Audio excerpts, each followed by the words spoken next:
Good day mga par. Katapos natin magbiyahe, tayo magluluto. Yan, nanood tayo sa YouTube Academy kung anong lulutuin natin. Meron tayong repolyo, baboy, patatas, saka sibuyas, bawang. Yan, saka may Knorr cube tayo. Yan, pork, kasi baboy lulutuin natin. Yan, magigisa tayo. Yan, gisa natin yung bawang saka sibuyas. Ewan ko tama ba itong ginagawa natin, pero subukan natin magluto. Yan.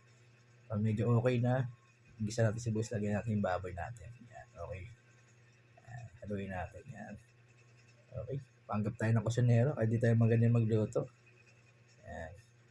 Tapos habang nagluto tayo, lalaba tayo.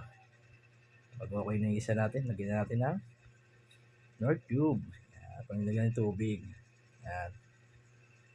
Pag okay na, yan. Tatakpan na natin. Hintayin natin lumambot yung baboy. Pag okay na, pwede na natin lagay yung gulay. Yan, pag okay na. Yan, tingnan natin kung malambot na yung gulay sa baboy. Pwede na yan. Yan. Magaling ba ako magluto? Sige, salamat sa support ha. God bless po. Thank you.